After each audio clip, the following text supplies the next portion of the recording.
ومغاربها شيء لله ولهم. الفاتحة. أعوذ بالله من الشيطان الرجيم. بسم الله الرحمن الرحيم. الحمد لله رب العالمين، الرحمن الرحيم، مالك يوم الدين. إياك نعبد وإياك نستعين. اهدنا الصراط المستقيم، صراط الذين أنعمت عليهم غير المغضوب عليهم ولا الضالين.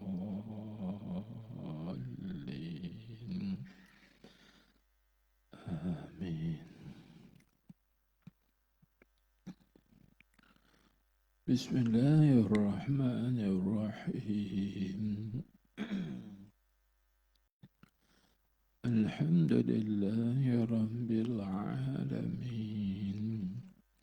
والصلاة والسلام على أشرف الأنبياء والمرسلين، سيدنا ومولانا محمد المبعوث رحمة للعالمين، وعلى آله وصحبه أجمعين. سبحانك لا علم لنا إلا ما علمتنا، إنك أنت العليم الحكيم. رب اشرح لي صدري ويسر لي أمري واحلل عقدة من لساني يفقه قولي. اللهم صل على سيدنا محمد. اللهم صل على سيدنا محمد الفاتح لما أغلق والخاتم لما سبق، ناصر الحق بالحق والهادي إلى صراطك المستقيم، وعلى آله حق قدره ومقداره العظيم. صلاة تفتح لنا بها أبواب الرضا والتيسير، وتغلق بها عنا أبواب الشر والتعسير، وتكون لنا بها وليا ونصيرا. أنت ولينا ومولانا، فنعم المولى ونعم النصير. اللهم افتح لنا أبواب فضلك، وانشر علينا خزائن رحمتك.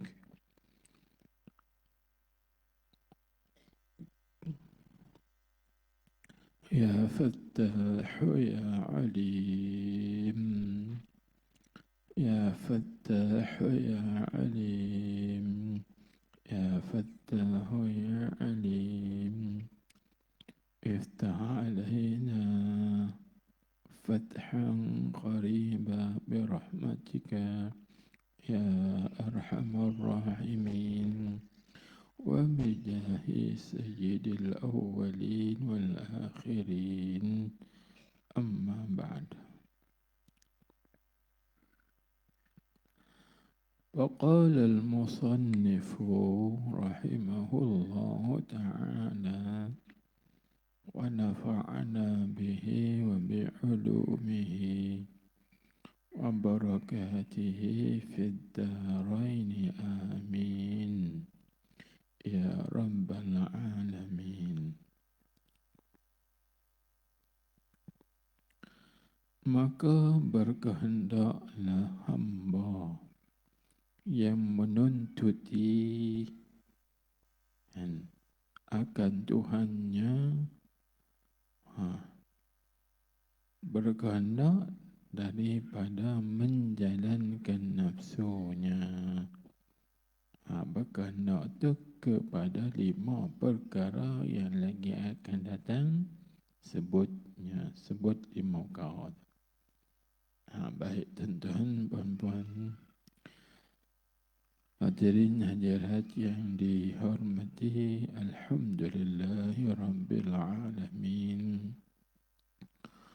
Puji dan syukur kehadrat Ilahi di atas curahan limpahan rahmatnya, hidayah taufiknya kepada kita semuanya dapat hadir di dalam majlis ilmu pada malam ini.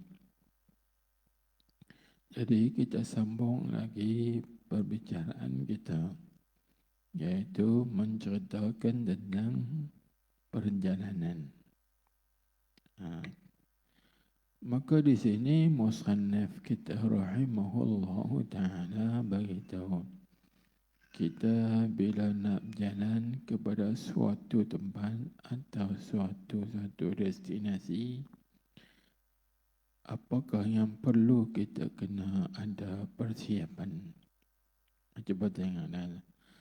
Katanya, maka berkehendaklah hamba yang menuntuti akan Tuhannya, yakni menuntut kasih hati akan Allah Ta'ala.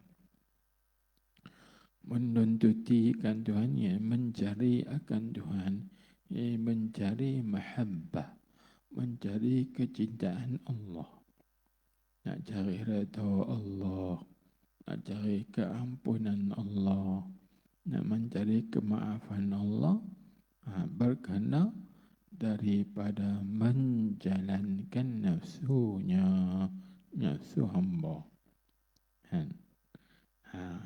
Menjalankan nafsunya tu berkehendak kepada 5 perkara yang lagi akan datang, sebut 5 perkara. Ini ingat tuan-tuan puan-puan.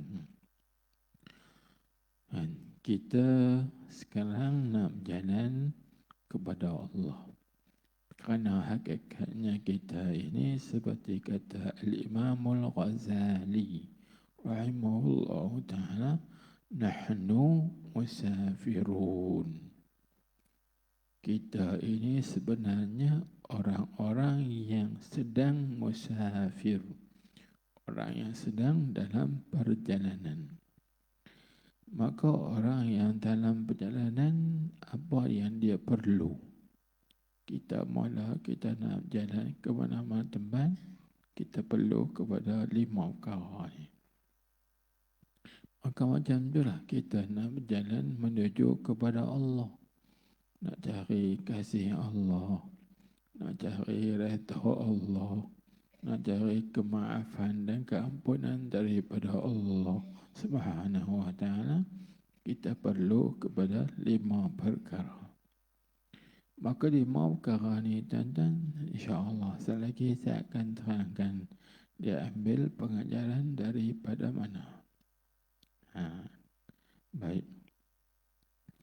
Apa dia 5 perkara tu? Janganlah. Maka dibandingkan setengah ulama, dibandingkan setengah ulama yang berjalan kepada Allah Ta'ala itu, umpama orang yang hendak musafir memutuskan segala marhalah. Apa makna marhalah? Yakni perhentiannya, perhentian musafir. Ini bandingannya seperti kita lah, kita buat misal.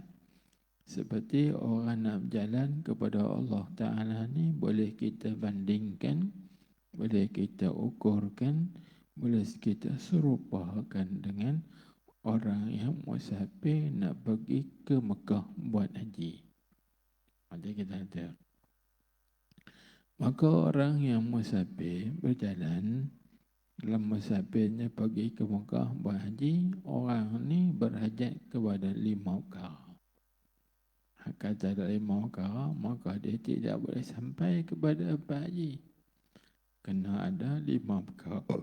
Maka macam itulah kita hamba yang salik, yang berjalan kepada Allah, buat ibadat kepada Allah Ta'ala ni, kita perlu 5 perkara. Apa dia 5 perkara tu? Tengok. Maka tak dapat tiada, yang ni mesti. Tak dapat tiada tu mana mesti. Bagi orang yang musafir dalam perjalanannya itu daripada muallim. Muallim. Bukan kita baca muallim. Min dhammah in fathah lam tasdid kasrah. Muallim. Siapa muallim? Muallim ni orang yang mengajar. Terjemahnya orang yang mengajar. Boleh juga kita terjemah pengajar. Dan boleh juga kita terjemah pensyarah. Pensyarah bagi muallim juga kalau bahasa hari ini. Muhadir. Pensyarah juga disebut sebagai muallim. Maka mudah cakapnya muallim, guru yang mengajar. Guru yang mengajar. Ya, kita nak pergi Mekah, kena ada guru yang mengajar bagaimana kita nak buat haji, apa rukun haji, apa yang wajib haji, perkara-perkara yang membatalkan dan sebagainya. Yang bersangkut dengan rukun haji, ihram haji, tawaf di Baitillah dan apa syarat-syarat tawaf.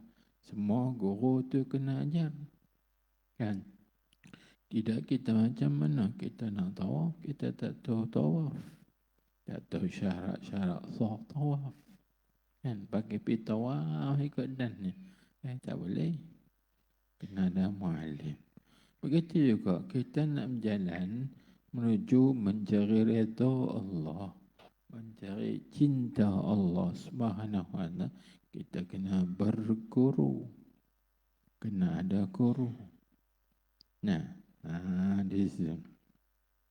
Sebab tu tuan-tuan, Syekh Ibrahim Ad-Dusuqi, ulama waliullah besar, bila niza' tanpa ada bantahan lagi di Mesir. Syekh Ibrahim Ad-Dusuqi menyebut talabul syaikhi fit tariqi wajibun ala kulli muridin walau kana min akabiril ulama. Ini perkataan Syekh seorang wali kutub yang besar. Talabul syaikhi fit tariq wajibun ala kulli muridin. Mencari guru dalam perjalanan menuju kepada Allah Ta'ala itu hukumnya wajib atas setiap murid. Setiap kita dinamakan murid. Sebab kita nak jalan menuju kepada Allah, maka kita kena ada penunjuk jalan. Kerana dia tahu jalan tu. Takkan kita jalan, pasal kita tak tahu jalan, maka dia akan sesat dalam perjalanan. Walau kana min akabiril ulama, sekalipun murid tu ulama yang besar lah. Dia ulama anak murid ni, tapi dia nak jalan menuju kepada Allah, dia kena cari guru yang mahir, yang tahu dalam perjalanan itu. Kerana dia ulama besar dalam bidang lain. Kan? Bukan dalam bidang tarbiyah. Kita tengok bidang. Sebab tu dia urai selagi, dia kata kena ada muallim yang tahu. Muallim yang tahu dengan jalannya, jalan itu, jalan menuju kepada Allah. Jadi kalau orang tanya kita, bila kita nak jalan, kita perlu kepada seorang muallim. Muallim ni kita penunjuk jalan. Pasal apa? Jadi supaya kita tak sesat dalam perjalanan. Kalau kita tidak ada penunjuk jalan, boleh jadi kita tak sampai. Kita sesat dalam perjalanan. Atau sampai je lambat sampai. Kalau dia sesat ni. Pergi tanah sesat, tani sesat. Wah, dah sampai mana hala lah. Kita tak sampai-sampai lagi. Kerana kita salah pilih guru. Atau kita tidak ada guru. Syarat guru tu yang tahu. Itu syarat besar tu. Guru yang tahu. Maka tuan-tuan, puan-puan, hadirin-hadirat. Guru tu tahu tak kalau dia tak pernah jalan. Cuba fikir. Bila sebut guru yang tahu, artinya guru tu pernah menjalani jalan tersebut. Maka dia tahu. Kalau dia tak pernah jalan, walaupun dia guru, tapi dia tak tahu. Kan? Mana guru tu guru yang menjalani jalan tersebut. Yang pernah ditunjuk ajar oleh gurunya. Ini orang panggil ma'zun. Seorang guru yang diizin, yang pernah ditunjuk oleh gurunya. Jalan kau ni. Lepas tu dia pula tunjuk murid dia. Jalan begini. Itu panggil Syekh Ma'zun. Guru yang diizinkan. Maka mu'allim ni tuan-tuan, puan-puan, hadirin hadirat sekalian. Kita tengok banyak lagi. Dia ada syarat dia. Untuk kita nak tahu pilih mu'allim tu, apakah syarat dia? Bukan kita kata, oh dia tu guru. Kita boleh ikut dia. Ada. Dia ada syarat dia. Bukan boleh ikut sebarang guru. Bukan ke semua guru tu yasluhu lil islah wal irsyad. Imam Ghazali sebut dah. Di dalam kitabnya, orang panggil ayyuhal walad. Guru tu ialah guru yang mewarisi anwar Nabi kita Muhammad sallallahu alaihi wasallam. Maka sini tuan-tuan kena teliti betul. Kena pasti betul. Orang kita nak berguru mencari Allah, jadi mencari redha Allah, mencari mahabbah Allah, mencari kemaafan Allah, kena cari betul-betul guru yang mursyid. Tak boleh cari semua guru boleh, ada tak semua guru boleh. Guru yang mewarisi anwar Nabi, cahaya-cahaya Nabi kita Muhammad sallallahu alaihi wasallam. Selagi insya-Allah setahkan di bawah. Bilang dulu, tu yang pertama. Dan yang kedua, tengok. Dan berkehendak pula kepada bekal. Itu dua. Seorang yang nak mencari redha Allah, yang nak mencari keredaan, keampunan, kemaafan Allah, pertama dia berkehendak kepada guru, dan yang kedua dia berkehendak kepada bekal. Dalilnya mana? Dalil bekal ni. Dalil bekal ni firman Tuhan. Wa tazawwadu fa inna khairaz zadi at-taqwa. Ayat dah. Dan berbekallah oleh kamu, maka sesungguhnya sebaik-baik bekal itu ialah taqwa. Atau kena ada bekal. Sebab kita juga dalam perjalanan, kita kena ada bekal. Tuan-tuan daripada Kuala Lumpur nak pergi ke Mekah, ada tak bekal? Kena ada bekal. Nak duduk di Mekah 40 hari, 30 hari atau 2 minggu ke Mekah, Madinah, kita perlu kepada ada bekalan. Tak ada bekal, tak boleh duduk. Kena ada bekal. Bekal tadi, bekal yang mencukupi. Bukan bekal yang tak cukup. Kita tengok asal lagi. Dua. Bilang dulu. dan kenderaan. Maka begitu juga orang yang nak mencari redha Allah, nak mencari kecintaan Allah Ta'ala, dia nak pergi kepada Allah, maka nak bagi cepat sampai kepada Allah, kena naik kenderaan, tak boleh jalan kaki. Jalan kaki lambat sampai, silap-silap tak sampai tu, lengoh kaki, sakit kaki, tak sampai. Dia kena bagi cepat sampai, selamat sampai, kena ada kenderaan. Dan kenderaan tu mesti kenderaan yang elok. Tak boleh kenderaan yang buruk. Takut jalan sekat jalan mempuih. Kan? Kena kenderaan yang baik. Kenderaan yang elok. So kita tengok apa kenderaan. Kita dapat redha Allah. Kita dapat mahabbah, cinta Allah Subhanahu wa ta'ala. 3. Dan yang keempat, dalam perjalanan kita untuk nak mencari redha Allah, maka seorang itu perlu kepada dan taulan. Taulan. Bahasa kita kawan. Kena ada kawan, kena ada rakan. Kan? Pasal apa? Dalam perjalanan tu ada kenderaan dan juga ada rakan. Kenderaan dia supaya cepat perjalanan kita. Dan kena ada kawan. Pasal apa? Supaya kawan ni dalam perjalanan tersebut, bila kita sakit ke atau kita uzur ke, kawan boleh tolong menolong. Dalilnya Allah Ta'ala berfirman dalam Al-Quran, وَتَعَاوَنُوا عَلَى الْبِرِّ وَالتَّقْوَى وَلَا تَعَاوَنُوا عَلَى الْإِثْمِ وَالْعُدْوَانِ.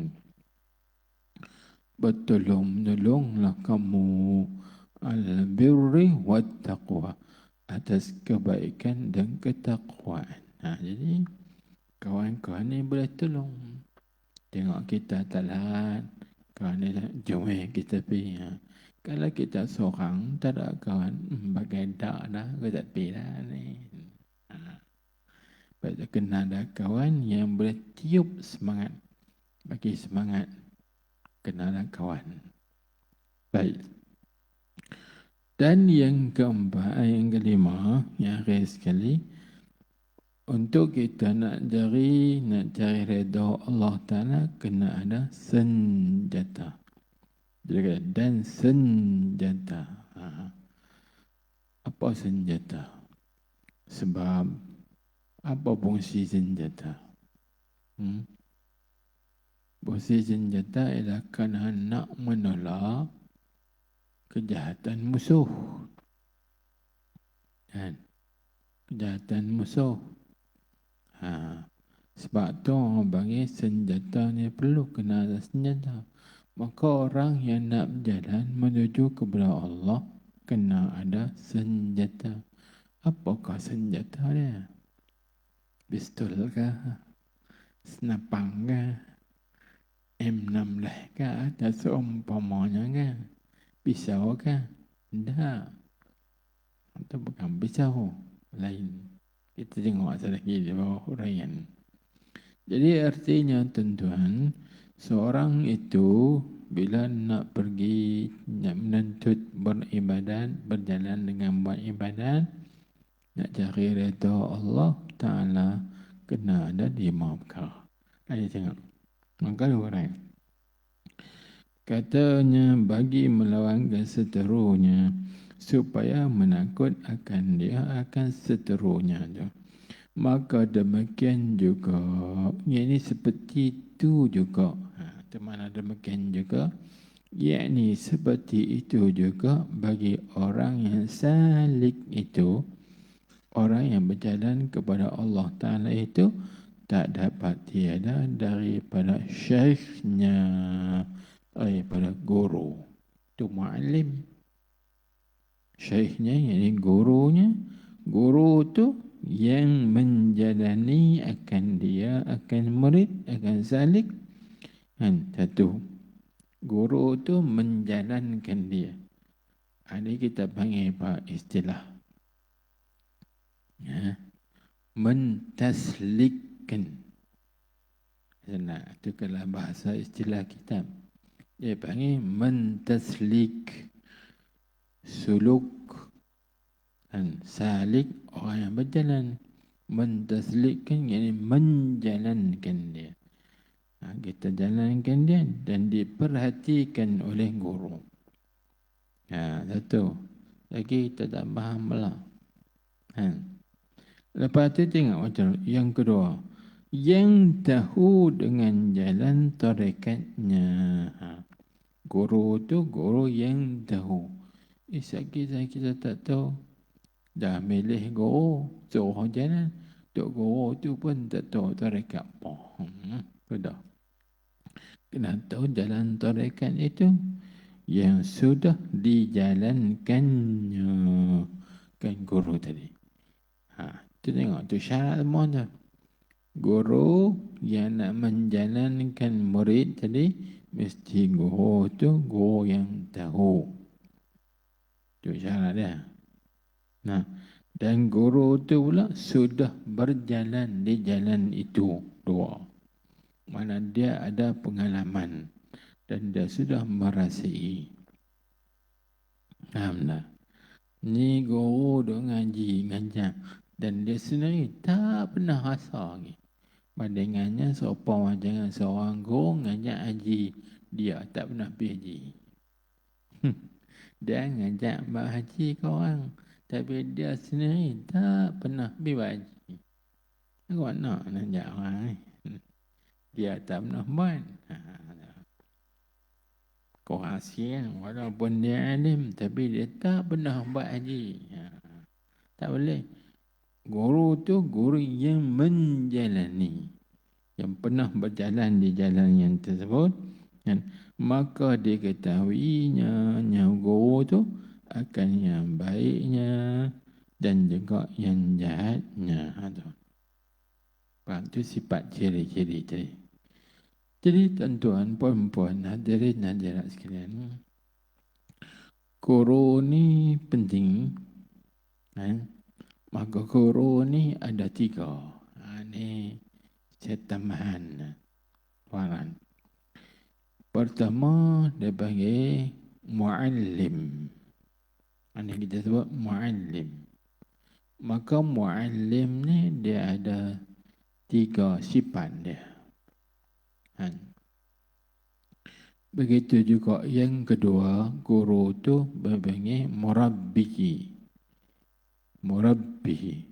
Maka murabbi ni juga ada 3 sifat dan sekurang-kurangnya.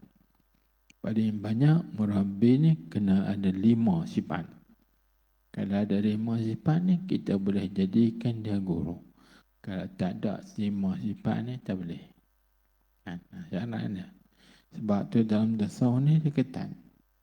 Kalau tak cukup sifat ni, tak cukup syarat ni, jangan nak ambil. Nak buat guru.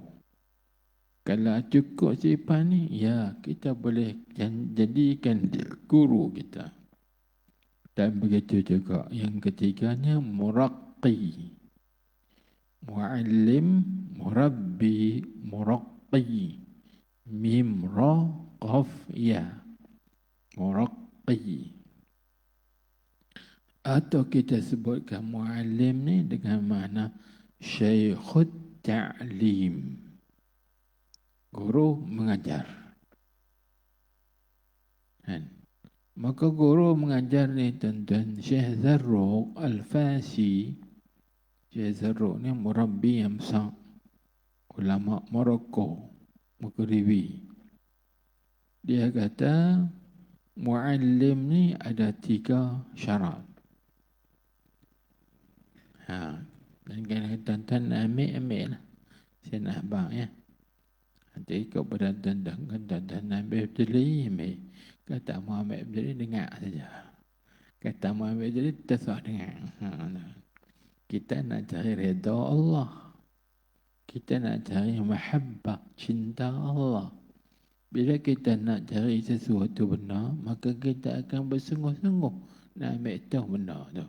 Tapi bila seorang tu dia tak bersungguh-sungguh, dia tak mau ambil tu, dia tak bersungguh-sungguh. Kata dia dengar sambil dia, oh ya, tak tertib apa pun. Tengok ni. Jadi secara yang pertama, guru tu mesti ilmun sahih. Ilmun sahih. Ilmu yang sahih. Itu guru tu. Guru yang nak mengajar kita jalan cara bagaimana kita nak dapat cinta Allah, nak dapat redha Allah. Guru tu mesti mempunyai ilmu sahih. Ilmunya betul. Ilmu sahih ni ilmu yang betul. Tak boleh cari guru yang ilmunya salah. Awak ada ke guru ilmu salah? Ada. Macam mana? Macam mana kan? Kalau hak betul dah, hak salah pun dah. Nak tahu lagu mana ilmunya betul? Senangnya. Kita ukurkan dengan Al-Quran, hadis. Patut ilmu yang betul, yakni kalau ilmu tu betul dengan Al-Quran, betul dengan hadis Nabi, betul dengan ijma' ulama, betul dengan qiyas, insya-Allah betul. Itu kita ukur cara mudah. Kalau nak warai panjang, jadi panjang lagi. Ini saya mudah sekali, saya ringkaskan. Kita tengok, dia kata tu ada nas pada Quran. Ada, betul. Dia kata tu juga ada nas daripada hadis Nabi sallallahu alaihi wasallam. Betul. Dia kata tu betul dengan ijma' ulama qiyas. Ya, betul. Maka kira betul.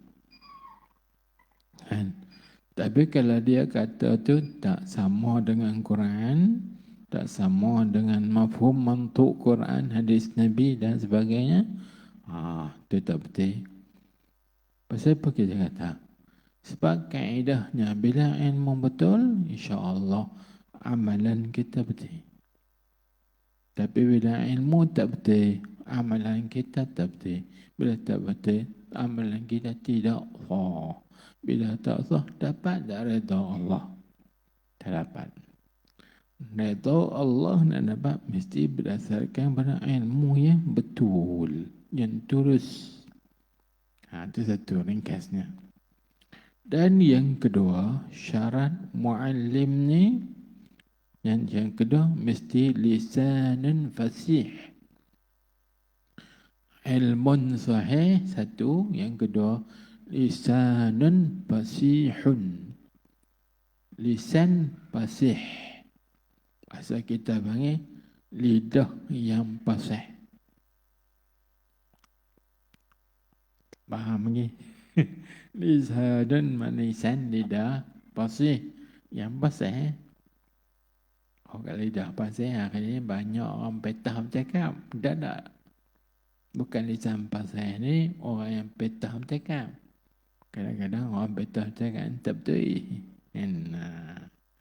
Lisan fasih ni maksudnya dia pandai meletakkan dalam huraian dia, dalam penerangan dia tu tak bercampur dengan benda lain.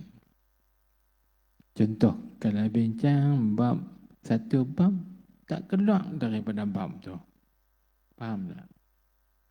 Tapi kita hari ini banyak kita baca tafsir, baca hadis, tapi tak pergi cerita badun ni kelak tajuk. Ini tak nama, walaupun dia petah bercakap, pandai hurai, pandai berhujah, maka di segi tasawuf tak nama lisan fasih. Lisan fasih ni lisannya tahu letak suatu kena pada tempat dia.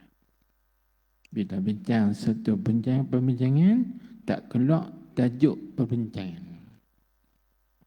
Itu lisan fasih. Faham tak? Kalau bincang bab zuhud, cerita bab zuhudnya.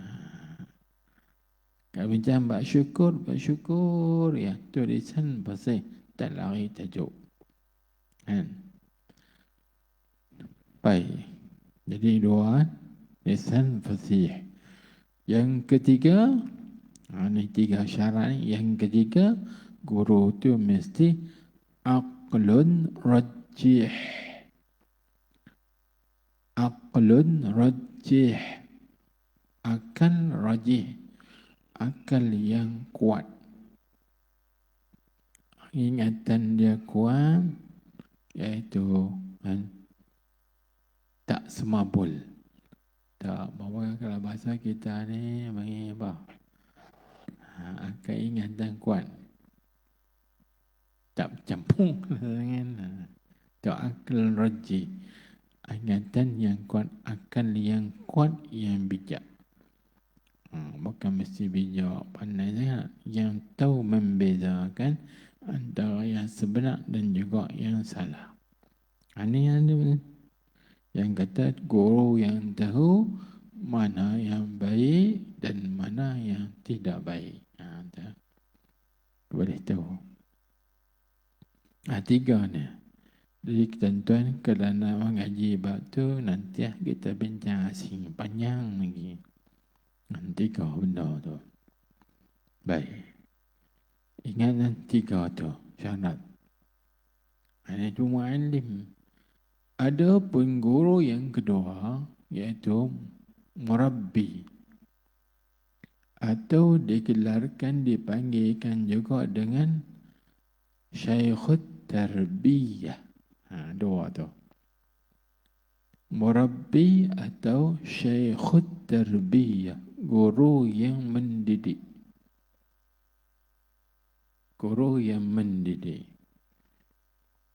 Jadi tu guru tu boleh didik kita.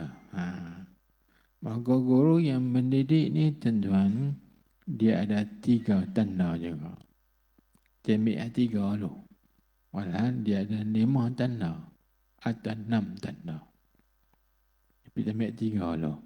3 tu, guru tu pertama sifat dia mesti ma'rifatun nufus wa ahwaliha al-zahirah wal-batinah. Ma'rifatun nufusi wa ahwaliha al-zahirati wal-batinati. Guru tu dia kena tahu. Ma'rifatun nufus mana kena tahu nafsu. Guru yang nak didik kita tu, guru tu kena tahu nafsu-nafsu. Nak murid dia ni nak nafsu apa? Amarah kah? Nafsu lawamah kah?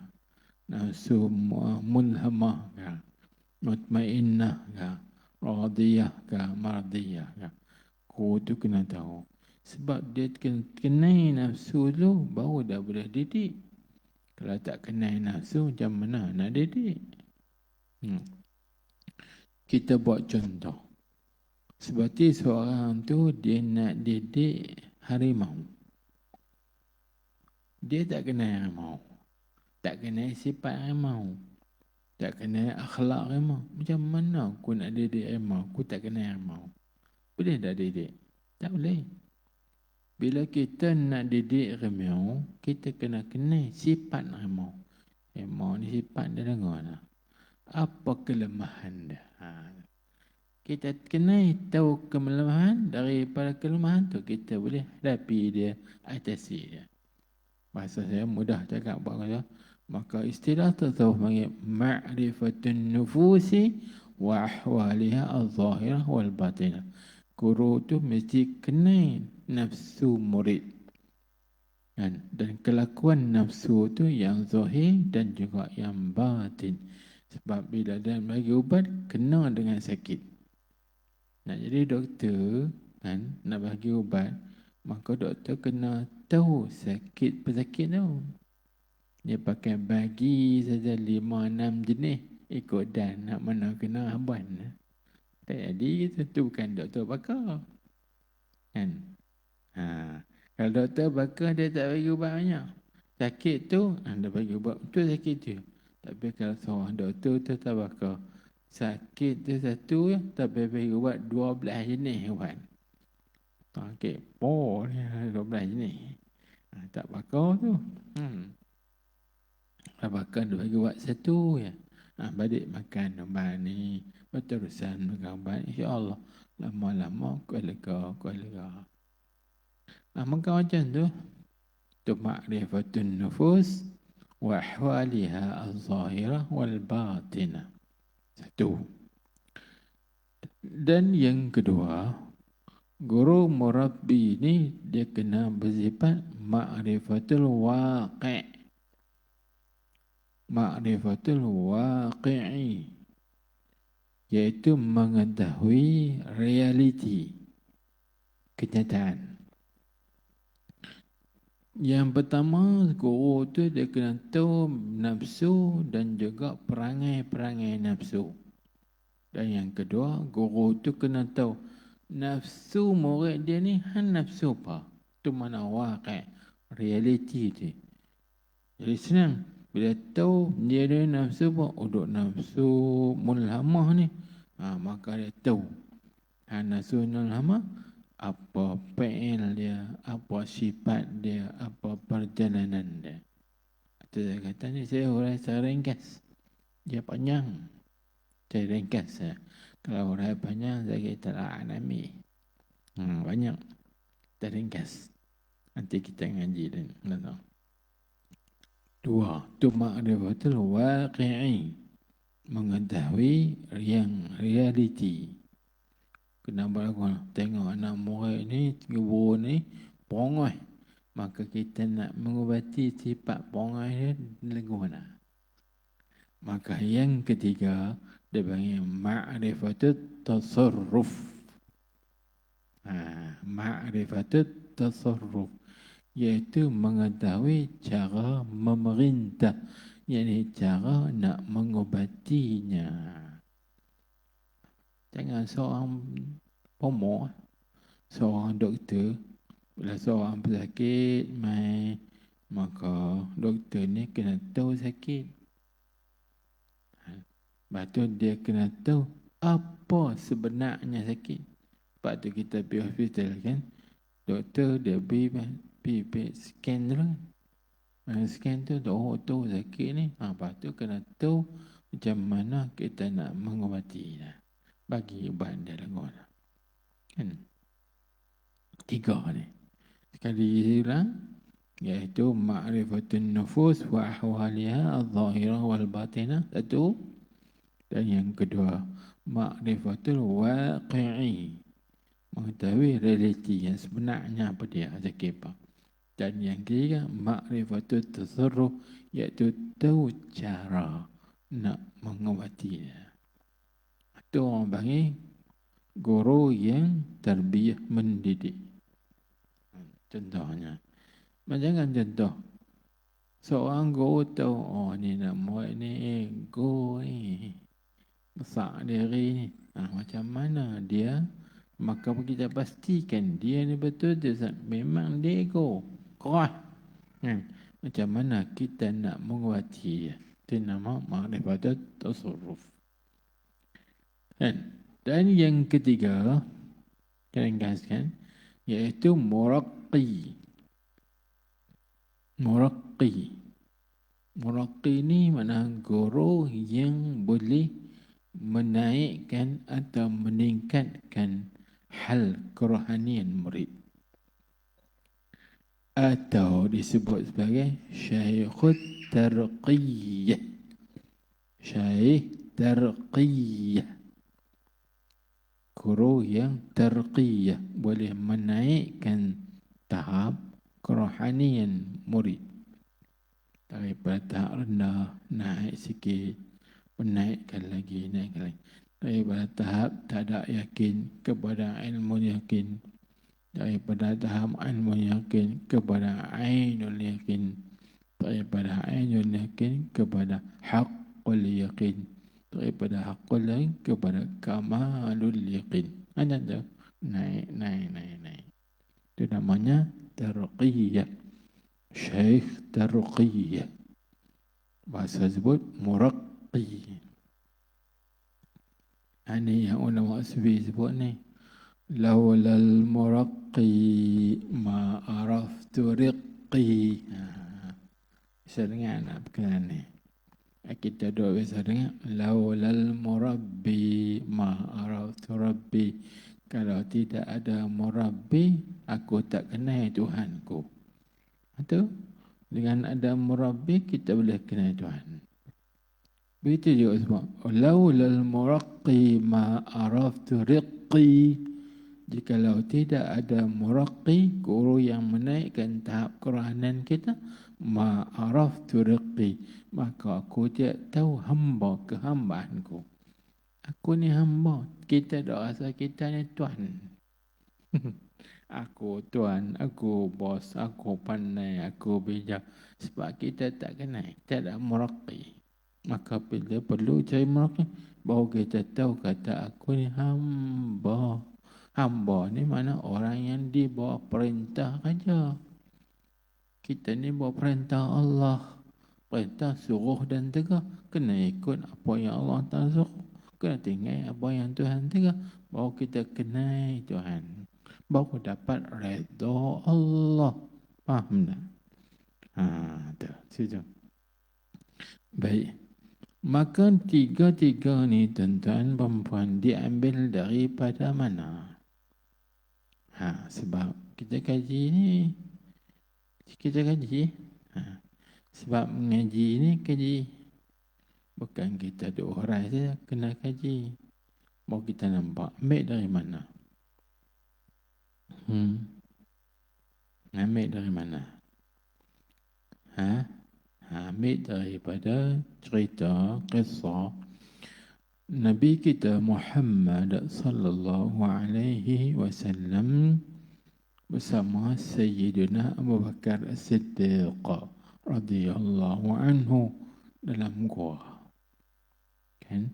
Pada ayat tu, idhuma fil ghari idh yaqulu lahu sahibuhu la tahzan innallaha ma'ana. Tuhan kata ketika kedua-duanya Nabi kita dan Sayyidina Abu Bakar ada fil ghar, dalam gua.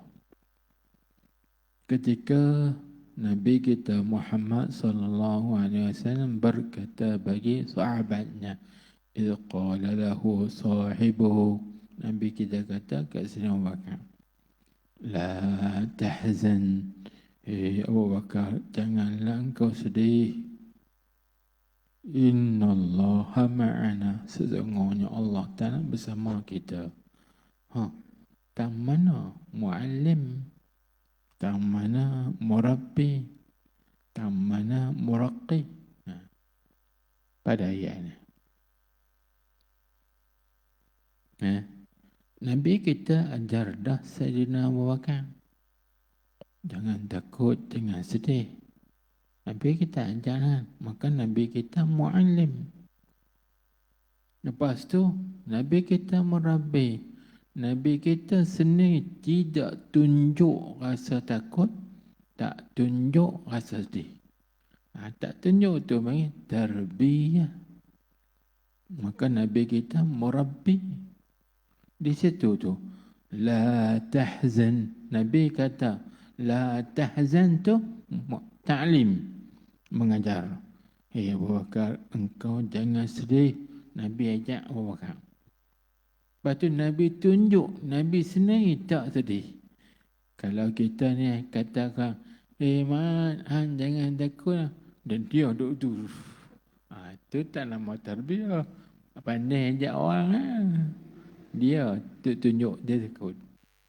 Tak nama tarbiyah. Tarbiyah apa lagu tu? Ajak orang pandai tapi dia tak pandai. Ni dah Nabi kata jangan kau takut, jangan sedih. Dan Nabi kita tak tunjuk sedih. Nabi kita ceria. Maka tu murabbi, tarbiyah aku.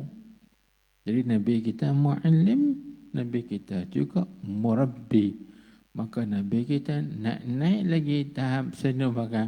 Innallaha ma'ana, sesungguhnya Allah bersama kita. Tak usah takutlah, tak usah sedih. Tuhan mentolong kita. Ini nama tarqiyah. Faham tak? Habis itu 3 guru ni. Kadang-kadang 3 guru ni dia lain.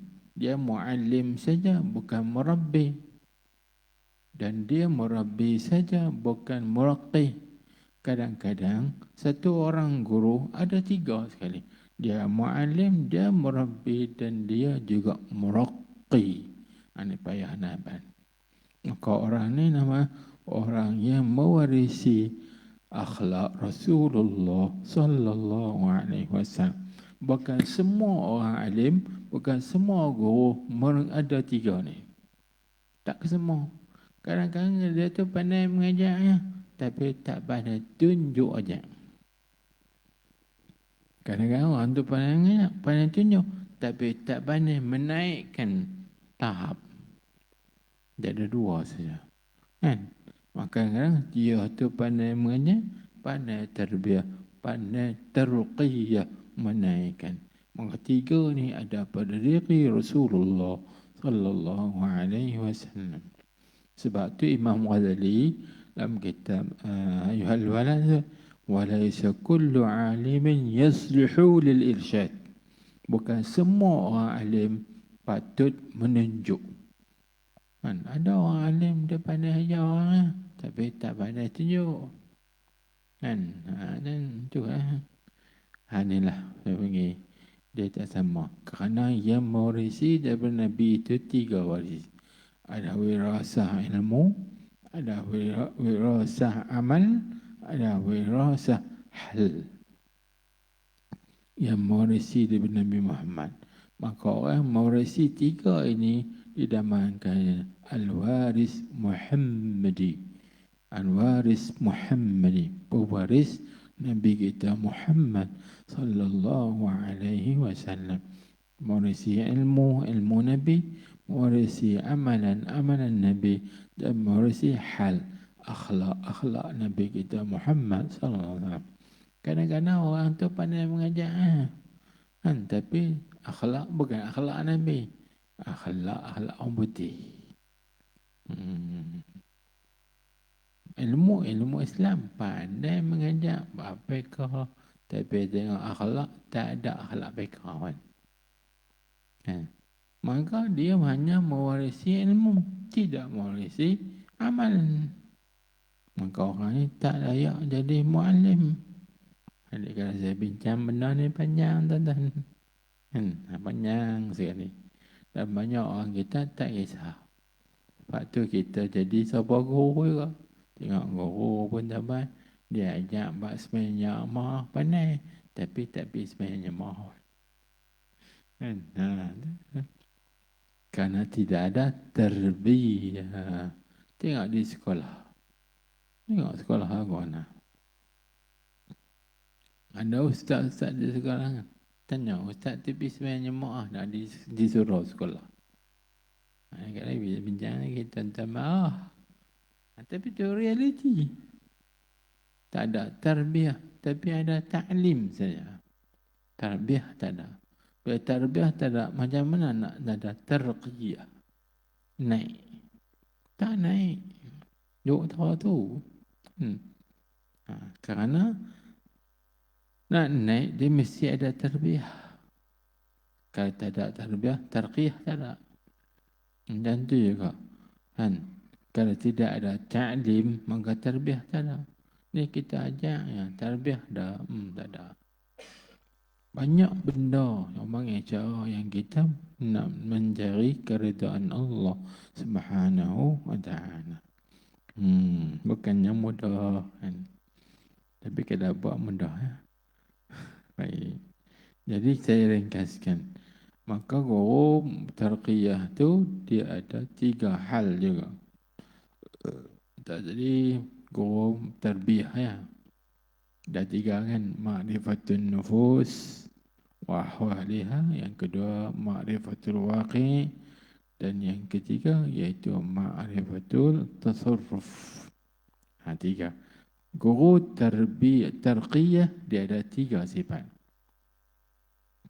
Yang pertama iaitu sifat dia ru'yatuhu ziyadatun fil amal. Kita tengok guru tu akan datang semangat untuk kita menambahkan amalan. Kita tengok tu guru pun tak semangat, aku nak tambah amal. Sebab apa? Tu guru pun tak beramal. Tak boleh. Kita tengok dia tu, aku nak tambah lagi lah amalan aku. Tu guru terqiyah. Sebab dia beramal. Dia rajin beramal. Kita tengok, aku rasa tak cukup. Nak kena beramal sebab dia ke. Ru'yatuhu ziyadatun fil amali. Melihatnya itu menambahkan amalan. Sebab tu tuan-tuan perempuan, jadi nasihat sekalian, dulu di zaman tabi'in ada seorang yang namanya Muhammad bin Wasi'. Muhammad bin Wasi'. Imam Muhammad bin Wasi'. Maqam dia ada di Uzbekistan dan Samarkand, dekat dengan masjid yang bangun Nabi Khidir alaihi salam, dekat dengan maqam Sayyidina Hussam. Sayyidina Hussam, Nabi kita Muhammad, sepupu Nabi, sepupu Nabi Muhammad sallallahu alaihi wasallam. Saya pergi ziarah dari situ, maqam Muhammad bin Wasi' ni, dekat maqam, dekat masjid Nabi Khidir alaihi salam di sana. Dia Muhammad bin Wasi' ni tuan-tuan, dia ni kuat beramal. Sehingga syaitan pun orang panggil menyerupai seorang tu, tanya, apa rahsia engkau Imam Wasi', sampai aku tak boleh nak goda engkau ni, aku tak boleh nak kacau engkau ni. Kerana Imam Wasi' ni ada satu doa yang syaitan tak boleh kacau dia. Doa tu nanti saya bagi. Tentang baca doa tu, insya-Allah syaitan tak boleh kacau kita. Kena baca lepas subuh, lepas maghrib. InsyaAllah selamat. Panjang doa tu. Muhammad Wasi' kata. Muhammad Wasi' ni dulu, dia jadi contoh teladan kepada para murid. Mereka ni bila beramal, tiba-tiba rasa malas nak beramal, tak semangat. Maka mereka dudukkan Muhammad bin Wasi' bersahabat dengan dia selama seminggu. Maka dari situ dapat kekuatan. Kerana mereka melihat Muhammad bin Wasi' ni terbuat rajin beramal ibadat, beramal zikir, beramal rajin. Maka dia pun timbul semangat kerajinan. Ini yang kata ru'yatuhu ziyadatun fil amal. Melihatnya itu akan menambahkan pada amalan. Tu. Maka kita tuan-tuan nak dapat redha Allah, kena berkawan, bersahabat dengan orang rajin beramal, bukan rajin sembang. Kita ni rajin duk kawan dengan orang rajin sembang ya dah. Ramai malah. Kena berkawan dengan orang rajin beramal. InsyaAllah kita rajin beramal. Satu saya ringkaskan. Yang kedua, Syekhut Tarqiyah ni nak kenalnya sifatnya iaitu khitabuhu tanmiyatun fil hal. Khitabuhu tanmiyatun bil hal. Kata-katanya itu akan menyuburkan hal kita, kelakuan kita. Kata dia tu meniup semangat kita, kuat semangat kita, tak turun ke arah kebaikan. Bila kita tak ada semangat nak mengaji, tiba-tiba kita dengar dia kata, maka timbul semangat nak mengaji. Kalau kita ni tak ada semangat nak berzikir, tiba-tiba dia kata suatu perkataan, maka perkataan yang meniupkan semangat kita nak berzikir, nak beramal. Itu panggil khitabu tanmiyah lil hal. Cakapannya itu cakapan yang berisi, yang meniupkan semangat kita untuk beramal. Dan yang ketiga apa? iaitu mukhalatatuhu musiratun lil anwar. Mukhalatatuhu muthirah lil anwar. Kita bergaul dengan dia, itu akan menggerakkan cahaya-cahaya. Seronok lah duduk dengan dia. Kata-kata dia semua nur cahaya. Bukan kata-katanya zulmah, kegelapan. Tak. Semua kata dia cahaya. Cahaya masuk dalam diri kita, berpindah dalam diri kita. Inilah tuan-tuan. Sebab tu, bila kita berguru dengan guru tu, maka guru tu dia akan memindahkan kepada kita beberapa perkara. Ingat, guru pertama dia akan memindahkan ilmu dia kepada kita. Dia bagi ilmu kepada kita. Satu. Yang kedua, guru itu akan memindahkan akhlak dia kepada kita. Akhlak dia dipindahkan kepada kita. Sebab anak murid ni biasanya akan ikut akhlak guru. Tengok tu guru kita lagu tu, ambil pun buat lagu tu. Dan yang ketiga, guru itu akan memindahkan amalan dia kepada murid. Mana dia beramal, nak murid tengok, nak murid akan turut amalan guru. Begitulah. Dan yang keempat, guru itu akan memindahkan hal rohani, hal dalaman dia. Ini yang saya sebut tadi, mukhalatatuhu, bergaul dengan guru, bercampur dengan guru, musiratul lil anwar, itu menggerakkan bagi cahaya-cahaya, cahaya ilmunya, cahaya amalannya, cahaya akhlaknya, cahaya hal dalamannya, hal rohaninya, pindah kepada murid. Maka murid yang dapat cahaya, insya-Allah berjaya. Boleh cukup lah. Dia ada panjang lagi tu, tapi saya ringkaskan.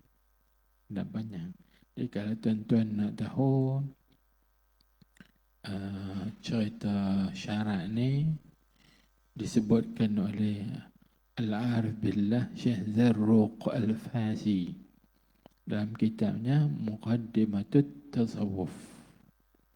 Muqaddimatut Tasawuf, dan juga dalam kitabnya Iddatul Murid As-Sadiq. Iddatul Murid As-Sadiq. Ini buat kitab tasawuf. Saya tak tahu kitab tu ada ke tak ada di sini. Sebab kitab tu, dua kitab tu saya beli di Maghribi. Dua kitab tu saya beli di Maghribi. Muqaddimatut Tasawuf beli di Maghribi. Dan juga Muqaddimatut Tasawuf dibeli di Maghribi. Di sini tak tahulah. Cuba tanya nak bersaka-bersaka yang besar kan. Kitab tasawuf. Kitab Maghribi. Baik. Pak Syekh Zarruq ni orang Maghribi.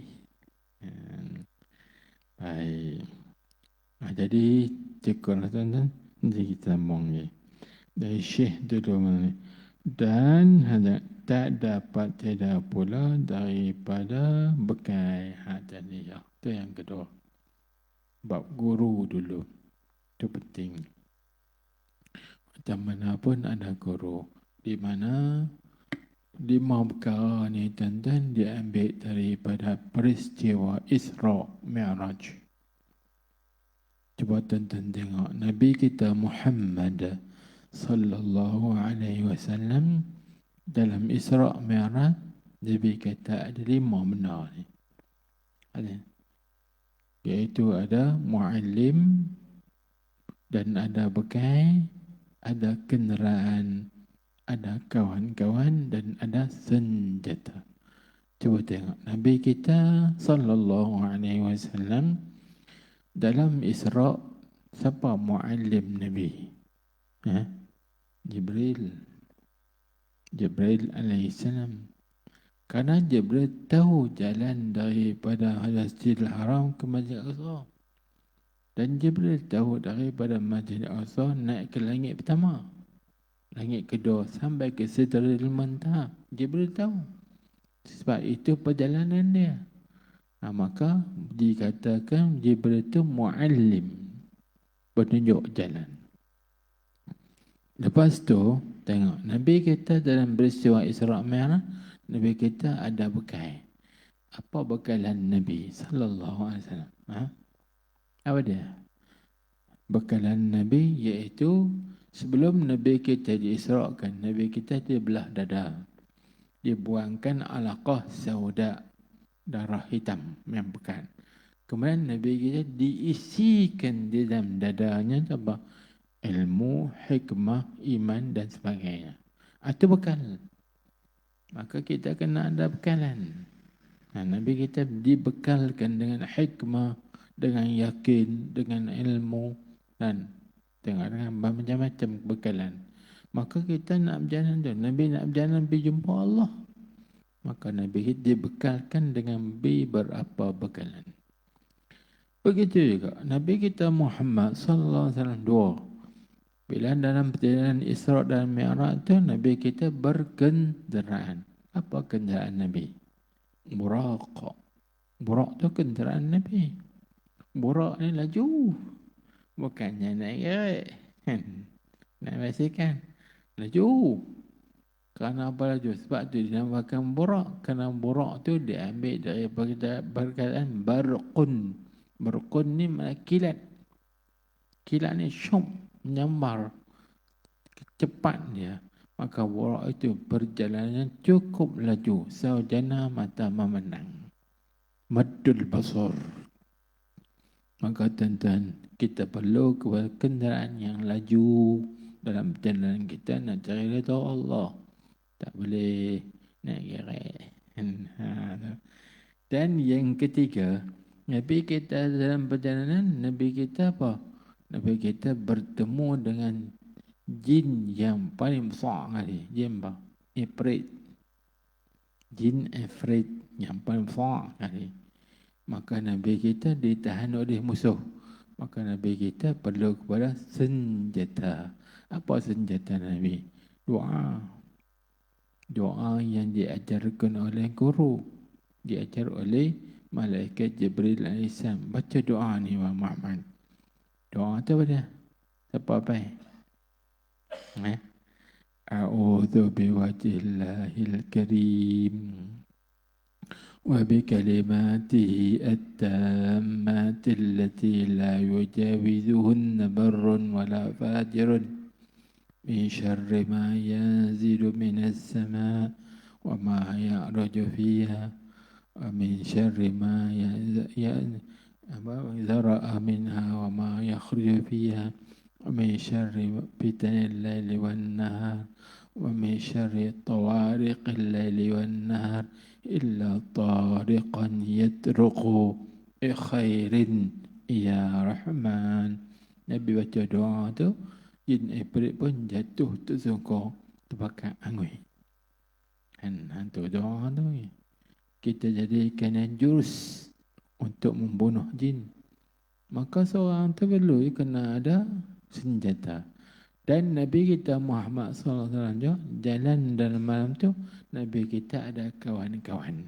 Nabi kita bukan jasa. Nabi apa kawan Nabi? Malaikat Jibril dan Malaikat Mikail. Ada orang kawan. Maka macam tu juga tuan-tuan, kita nak berjalan kepada Allah, kena ada kawan. Rakan. Cukup 5. Apa kesannya? Nabi kita berjaya sampai dan bertemu dengan Allah Subhanahu wa ta'ala kerana ada syarat. InsyaAllah, tuan-tuan bila berjalan dengan 5 perkara insyaAllah dapat cinta Allah, dapat redha Allah, dapat keampunan Allah. Bagi siapa yang mau, tak mau sudah. Tak mau sampai itu. Dia tak mau redha Tuhan. Nak kena buat lagu tu. Tak dapat tidak. Kerana semua tu Tuhan suruh. Mana? Tengok dalam suratul Ma'idah. Allah Ta'ala berfirman, Ya ayyuhallazina amanu attaqullah wabtaghu ilaihil wasilah Tuntutlah, carilah wasilah yang boleh menyampaikan kita pada Allah. Tuan-tuan nak sampai sini, apa wasilah dah? Gerek mutu, kereta, kata ada kereta, tak ada sampai sini. Kita perlu berwasilah. Maka kita nak jumpa Allah pun kena ada wasilah, penghubung yang boleh menyampai kita pada Allah. Kan? Ada panjang lagi itu, lebih masalah. Nah, itulah dan tak dapat tiada pula daripada bekal. InsyaAllah. Subhanakallahumma wa bihamdik. أشهد أن لا إله إلا أنت أستغفرك وأتوب إليك. عملت سوءا وظلمت نفسي فاغفر لي فإنه لا يغفر الذنوب إلا أنت.